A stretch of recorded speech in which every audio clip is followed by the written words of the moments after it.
राम राम जी। आप सभी का स्वागत है हमारे यूट्यूब चैनल पे। आशा करती हूँ आप सभी कुशल व मंगलमय होंगे। भक्तों, इस समय नवरात्रि चल रहे हैं और नवरात्रों में माँ सप्तशती का पाठ करने से अनंत फलों की प्राप्ति होती है। भक्तों, माँ सप्तशती का अध्याय 5 हम इस प्रकार है। शंभु निशंभु से पीड़ित देवताओं का देव स्तुति करना, देवी का प्रकट होना तथा शंभु निशंभु द्वारा प्रेरित दूतों का बिना निराश लौटना। मेघा ऋषि कहने लगे, हे सुरत, प्राचीन समय में शंभु निशंभु दो असुरों ने अपने बल और अहंकार से इंद्र का राज्य तथा सब देवताओं का यज्ञ भाग छीनकर तीनों लोकों को अपने वश में कर लिया। उन दोनों राक्षसों ने सूर्य, चंद्रमा, कुबेर, यम, वरुण, पवन और अग्नि के भी अधिकार छीन लिए और देवताओं को परास्त करके राज्य से निकाल दिया।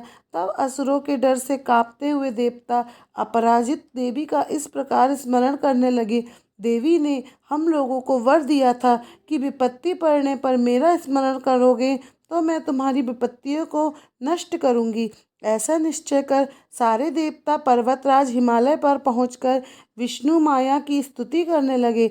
देवता बोले, हे देवी महादेवी तथा शिवा को हमारा नमस्कार हो। प्राकृति और भद्र देवी को हम लोग प्रणाम करते हैं।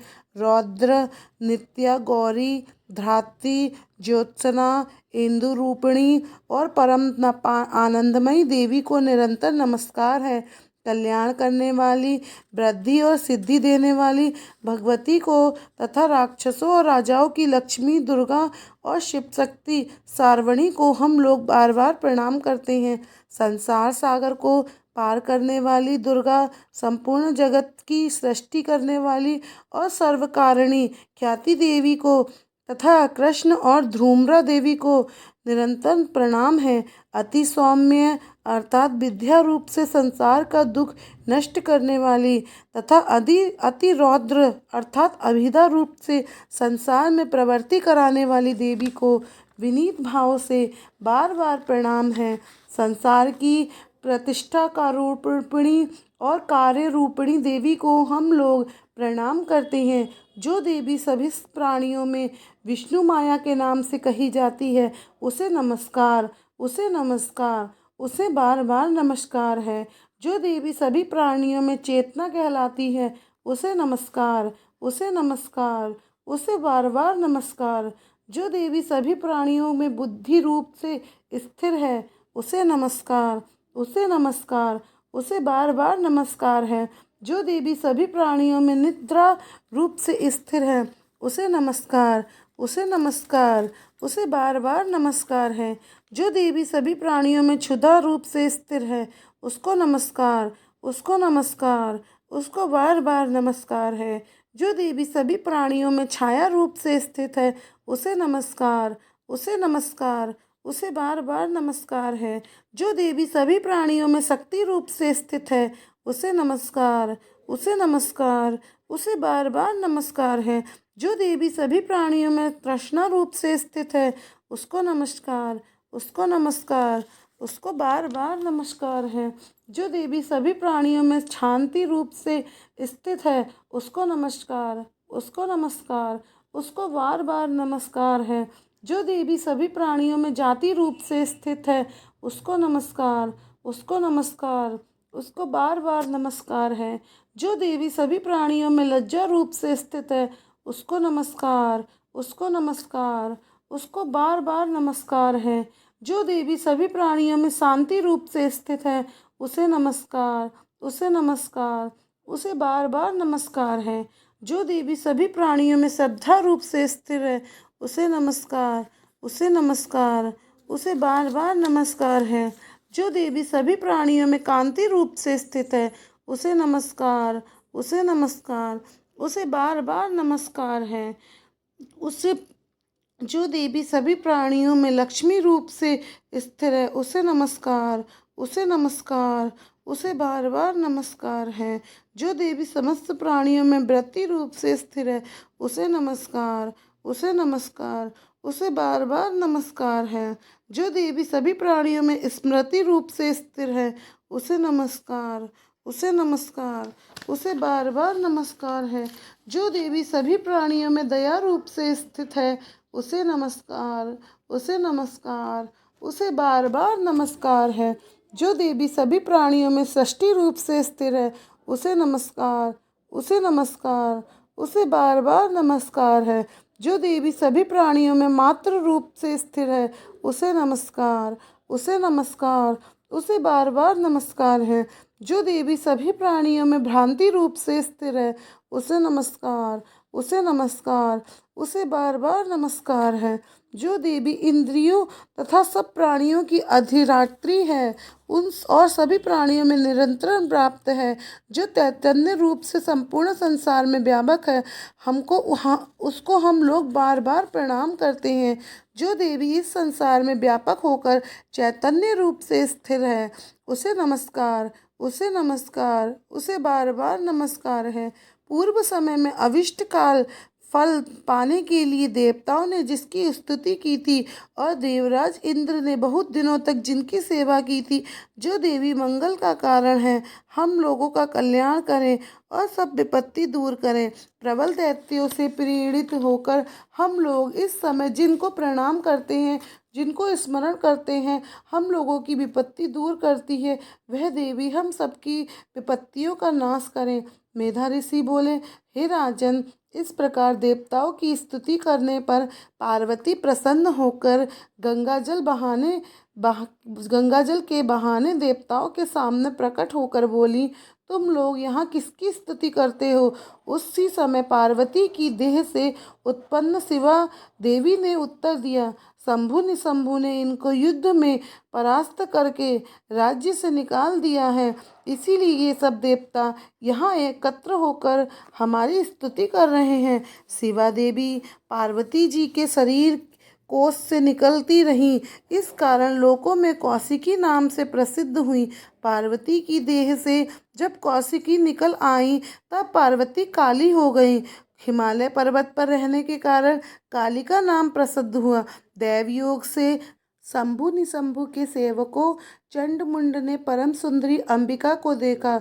उन दोनों ने जाकर शंभु से कहा, महाराज, एक परम सुंदरी हिमालय पर्वत पर बैठी है, वह अपने तेज से उस पर्वत को प्रकाशित कर रही है। हे असुरेश्वर, वैसा सुंदर रूप आज तक किसी ने कहीं नहीं देखा। आप मालूम कीजिए कि वह देवी कौन है और उसे ग्रहण कीजिए। वह बहुत सुंदर है, सुंदर स्त्रियों में रत्न रूप है। वह अपनी कांति से सब दिशाओं को प्रकाशित कर रही है। आप चलकर उसे देखिए। हे प्रभु, तीनों लोक में जितने रत्न, मणि, हाथी और घोड़े हैं, वे सब इस समय आपके घर में मौजूद हैं। आप हाथियों में श्रेष्ठ ऐरावत हाथी, घोड़ों में श्रेष्ठ उच्चश्रावा घोड़ा और पारिजाता वृक्ष इंद्र से छीन लाए हैं। ब्रह्मा का हंसयुक्त अद्भुत अद्भुत विमान भी आपने बलपूर्वक लाकर घर में रखा है, जो अब तक मौजूद है। महापद्ध नामक निधि, जो सब निधियों में श्रेष्ठ है, उसे भी आप कुबेर से छीन लाए। समुद्र ने डर कर फूले हुए सुंदर कमलों की किंजकलनी मालना आपको दे दी। वरुण का छाता, जो स्वर्ण के समान चमकता है, वह भी आपके घर में है। प्रजापति के पास से जो उत्तम रथ था, वह भी आपके घर में है। यमराज की उद्रकांतिता नामक शक्ति भी आप छीन लाए। वरुण का पास आपके भाई निशंभु ने छीन कर अपने घर में रखा है। जितने रत्न समुद्र में उत्पन्न हुए, सब शंभु निशंभु के घर में हैं। अग्नि ने डर से आपको पहनने के लिए 2 दिव्य वस्त्र दिए हैं।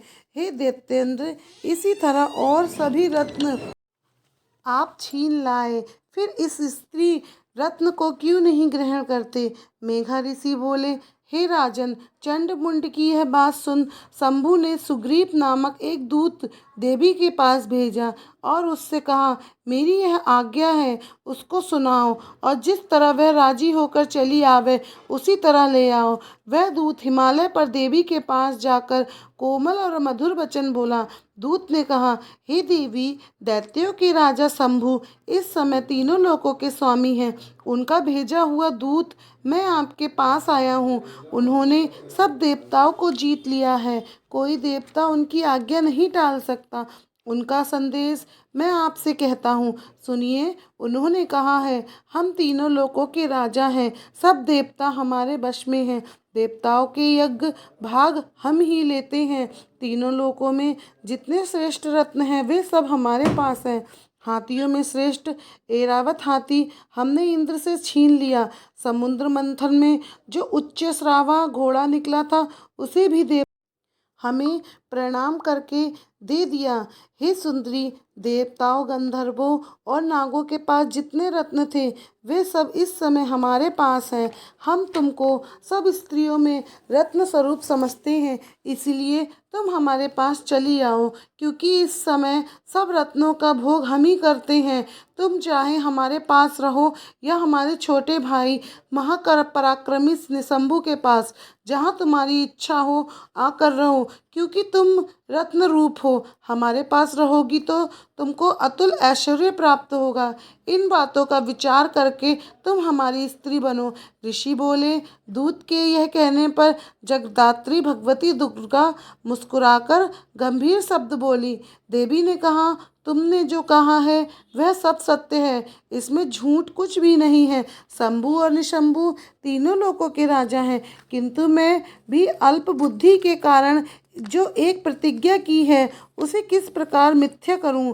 वह प्रतिज्ञा सुनो। जो युद्ध में मुझसे जीत ले, जो मेरा दर्प तोड़ दे, अर्थात जो मेरे बल समान हो, वही मेरा पति होगा। इसलिए महाअसुर शंभु या निशंभु दोनों में से कोई भी यहाँ आवे और मुझे युद्ध में जीतकर शीघ्र ब्याह ले जाए। दूत ने कहा, हे देवी, हमारे सामने ऐसी घमंड की बातें ना कहो। तीनों लोक में ऐसा सामर्थ्य पुरुष कौन है जो युद्ध में शंभु निशंभु के सामने ठहर सके। लड़ना हो तो दूर रहा, तुम दूसरे राक्षसों से भी देवता युद्ध नहीं कर सकते। फिर तुम तो स्त्री हो और अकेली हो, कैसे उनसे युद्ध करोगी। जिन शंभु आदि असुरों से इंद्र आदि सब देवता मिलकर भी युद्ध ना कर सके, तुम स्त्री होकर उनके साथ युद्ध करोगी। मेरा कहा मानो, तुम शंभु निशंभु के पास चलो, नहीं तो तुम्हारा अपमान करके तुम्हारे बाल पकड़ के ले जावेंगे। देवी ने उत्तर दिया, सत्य है, शंभु निशंभु ऐसे ही पराक्रमी हैं, पर क्या करूं, मैं पहले ही बिना विचारे ऐसी प्रतिज्ञा कर चुकी हूँ। अब तुम जाओ और जो कुछ मैंने कहा है वह सब असुरों के सामने शंभु से कहो। वह जो ठीक समझेंगे सो करेंगे। भक्तों, इस प्रकार देवी दूत संवाद नामक 5वां अध्याय संपूर्ण हुआ। मित्रों, मेरी कथा कहने में, बोलने में भूल चूक हुई हो उसकी दोनों हाथ जोड़ के माफ़ी। भक्तजनों, नवरात्रों में माता रानी की कृपा आप सभी पर व आपके परिवार पर बनी रहे। जय माता दी। माता रानी का आशीर्वाद आपको सदैव मिलता रहे। राम राम जी।